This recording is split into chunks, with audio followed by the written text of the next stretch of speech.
Hey folks, welcome back to the channel. Happy Catty Crypto here. So let's dive into an update, specifically just talking about our node, talking about our upcoming NFT project, and really just how it's all going, and showing you what kind of our next routes are here at Happy Catty Crypto. I've been doing a lot of thinking overnight, and I'm kind of at this point where I've been doing this for 6 months now, and we've built, you know, Lunk Penguins at a 0% profit kind of idea, and we brought you the Lunk Blaze portal as a 0% profit idea, and we're always around these kind of not trying to profit from people. Now, I've always been asked from the beginning, am I ever going to launch an NFT project? And it finally got to a point where I decided, you know what, I think we should. I really think we should launch one, but make sure there's a utility use case, find somewhere nice to launch it and stuff like that. So just before we get into that, as it stands, we have just hit 1% voting power. And this is quite significant because we're actually at a whole percentage. And, you know, the more people that delegate with us, the more we can burn. And then it also helps support myself as well, because I'm able to also support myself from the node treasury at times when I'm struggling. So I did put out a tweet yesterday kind of showing people and outlining that YouTubers money, it's never kind of guaranteed. We're always kind of, well, I'm always in this boat. I guess it's a bit different for people that are, you know, quite deep into it, have got a huge following.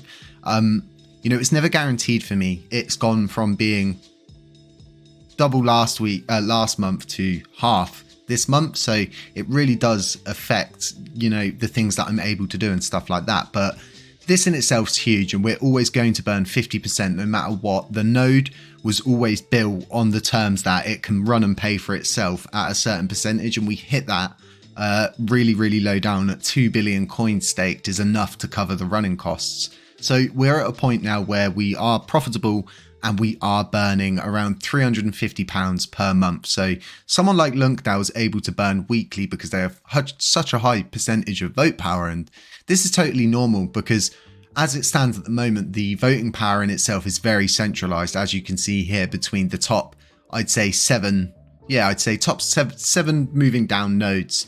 It's quite centralized. It's very centralized for all nodes, but it's always been like this for them because they've got a really good reputation. They provide nodes. In fact, we outsource our node servers and everything from them. But in itself, at some point, we do need to start addressing the fact of the centralization of voting power and explaining to people that you need to spread your delegations. I myself spreading my delegations, and I've actually undelegated completely from all nodes and from Orion Money for the sheer fact that they have too much voting power. Lots of people have spoken about voting power caps and stuff like that. There's already a 20% cap, and I think that is sufficient enough. As time goes on, more coins get delegated. You know, it is going to change, and it is down to validators to choose how they educate people around them. And us being a validator now, it's down to us, and we're one of those people that should be educating people on the technology, the reasons why you should stake and why you should spread your delegations and not just go all in on one validator. And the one key thing to take away, I think, from staking is your coins are secure. A validator can't run off with them. If they just stop validating, shut it all down and everything like that, hopefully they notify you if they did do that, but all of the coins would just go back to you, but you would know that something's off because their uptime and everything would go down. So going over to the Lunapunks launchpad, and I've always supported Lunapunks from the very beginning, and they got hit so hard during the capitulation to a point of where it was pretty much you could get a punk for near to $2 a punk, and they're at a point now where they're doing very well, and they've had Lunar Burning Nights launch on there. We're going to be launching our NFT project, and you've probably guessed what it's going to be about. That's right, Lunk Penguins.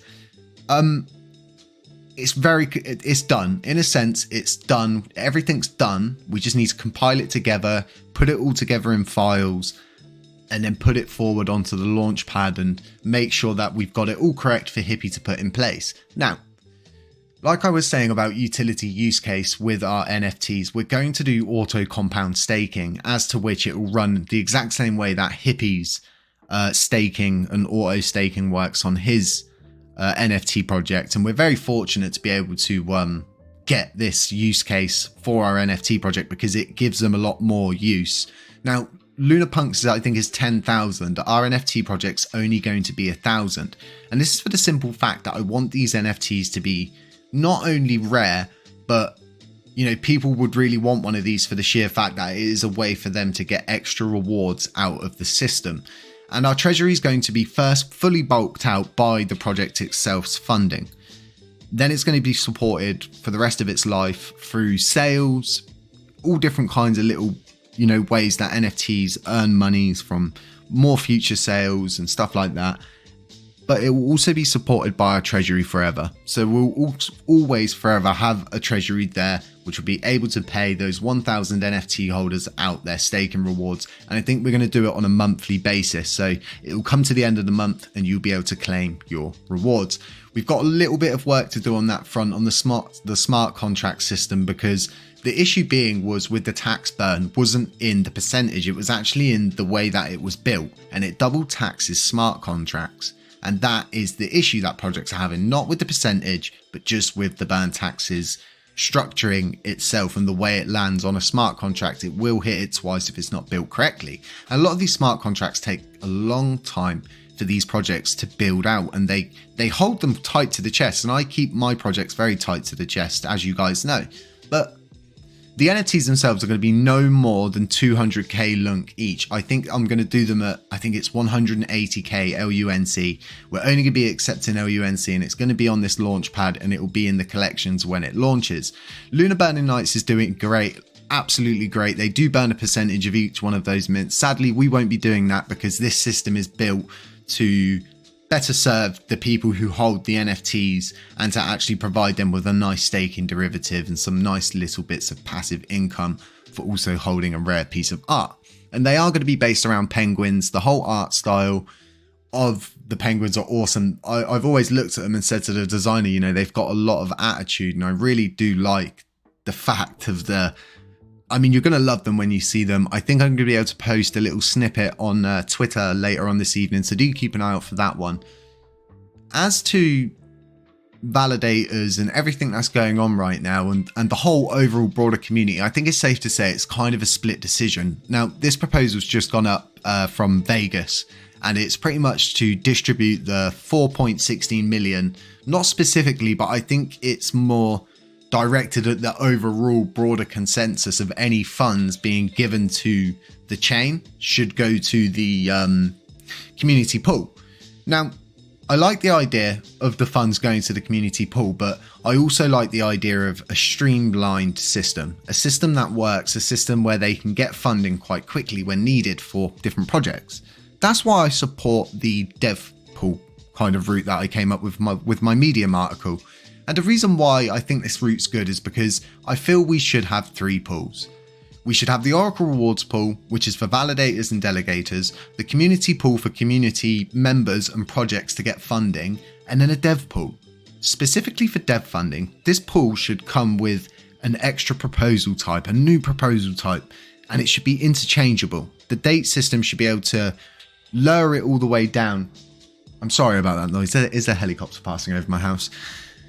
You should be able to tone it down to around, I think, 2 days, minimum as an emergency when in the case that they need emergency funds, they can get them right away. The reason why I feel like this is the best route is because just the simple fact that regardless of the people I've met in my life, I've always seen money corrupt. The best people I've ever met have been corrupted so easily by money and the idea of power. And that's not to say that these people would do that or that's the idea behind it. But it's kind of like we're a huge community, aren't we? And we've got to find a middle ground on what's happening with these funds. It's quite a considerable amount. And obviously it's an off-chain asset. So that means it would need to be transferred into Lunar Classic. And that's why I stated in my proposal, only 3 multi-signature, in my Medium post. I should have put it as a proposal, really. I'm always scared of painting a target on my back in a sense that, I just won't be seen as like, it's so complicated from where I'm sitting sometimes because I never ever want to get in anybody's bad books. That's never the idea, but this is a decentralized coin in the fact that we've all got freedom of speech over it. But I really do support the fact of a dev pool just for the specific reason that the funds could then be allocated correctly. We could see everything happening. They could still get the funds. They could still streamline the effort. And they could do it fast and make fast decisions with that kind of pool. So it kind of lays the middle ground, doesn't it, for it, of where I feel like there's going to have to be a meet in between. Now, this has got 7 days, and this has gone up before Alex has put his proposal up from his Agora text. I think maybe he's tweaking it. Maybe he's doing little things like that. Possibly maybe incorporating some kind of payment to the Oracle rewards pool. But a lot of people are sitting there asking, how can we fund the Oracle rewards pool? And it could come down to just, higher influx on the blockchain, and then tweaking the tax system, tweaking that burn, because the burn tax we've reduced, we all know from where we're sitting, it's not changing anything. Nothing's changed. No projects have come running back screaming, saying, oh, they've lowered it, so we'll come back. In fact, we're even struggling with CEXs still to even bother with it. It seems only Binance are really that interested in helping us. I think that's because of the sheer amount of pressure we put on them, and it's sort of eased off now. But at the same time, this burn tax reduction didn't do what it was supposed to do, so I feel like those funds where we did reduce it down could be better allocated by cycling them back into the system. Now, a lot of people have mentioned about, slapping the burn tax on delegations, undelegations and rewards. I don't think that's good because it hits you too many times, but I feel like you should pay a tax, or it would be a good idea probably to pay the burn tax on your withdrawing rewards, because those rewards are coming from a pool as to which they're not part of the total supply, the circulating supply, meaning that they are adding back into it. So it's not helping the fact that we're withdrawing more coins than we're actually removing from the system each day. Now, this day in itself was specifically just new validators around that time coming on board. We saw a huge spiral of delegations, as you guys saw in my previous video. If you haven't seen that, do head back, have a look at that video. I'll try leave a link to it in the end of this video for you too. But this was obviously caused by the deposits that I showed you. Each one, I think it was 4 at 22 billion and then 2 at 11 billion. So it made up a considerable amount of this 208 billion. There were a few more later, but I'd already seen obviously at that point. So as it stands, folks, the validator is going absolutely amazing. We have had probably the latest start out of all of the people that wanted to become validators at that time. All managed to get like nodes. They managed to outsource one that was already there and got it up and running. So we are very late to this party. So it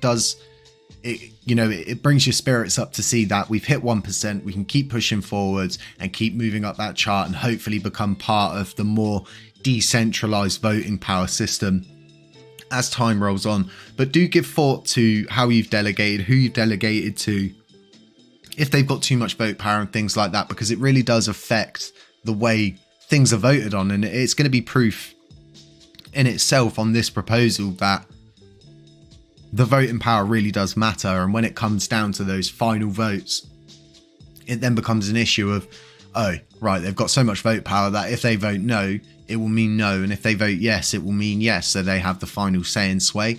And that's not what decentralization is. In fact, it's clean centralization between these ones of vote power. So guys, do stay safe out there, okay? Beware of scammers, beware of doppelgangers. I'm never going to DM you in any of our Telegram groups first. If you want to vote on our internal governance for how the validator votes, you're going to need to join our Telegram group. Links to that in the description, links to that on our Twitter handle as well. And just stay safe, okay? There is scammers everywhere out there just waiting to catch you. Don't give your monomics out to no one. And if you're concerned and worried before you're going to make some sort of transaction or something like that, ask us in our Telegram group, at me in there, and if I don't help you, someone in our group will. And it's a really nice group. Anybody who's been joining the group recently always says, this is such a nice quiet group considering the amount of members we've got. And it's just a simple fact that we're pretty straightforward in there. We don't do none of this moon kind of talk business and overhyping things, and we actually try and see things for exactly how they are and try and see things from both sides of the story. I saw a lot of comments yesterday on the video that I put up showing the pros and cons, and I want to make everybody quite apparent that even when I give the pros and cons of something like that, my situation stands the same. From my view, I believe the money should go to those 3 pools. There should be a clean distribution. It should stay decentralized, but I don't make the votes for the node, so I need to ensure that I'm covering both sides of the story for people, because then otherwise you become, this kind of like communist Marxist kind of like person who doesn't actually show people both sides of the story, but just shows them one and expects them to make a decision on it. And it doesn't work like that. You need to educate people on the pros and the cons of both. And the pros and the cons, like I outlined in my video, are pretty straightforward. Is the fact that we would lose quite like a bit of our decentralization for streamlining, but it's always down to this community to have the final say. But that comes down to voting power on validators. But do remember, if you've got, you know, your coins delegated with a validator and they vote yes and you didn't want to vote yes, you can go and vote no with your coins and it removes your coins from their vote, therefore them vetoing your coins and putting them to where you wanted them. So it is kind of, you know, an interesting route, but not everybody knows that and is going to do that. And, you know, you don't have to leave a validator just because they voted yes either. That's a really good example as to which you can just vote no and, you know, stay with that validator and stuff like that. So do remember that you don't need to unstake your coins to restake them somewhere else. Just use the redelegation route and just stay safe. I can't stress that enough. It really is hectic out there at all times, and we'll catch you in the next one.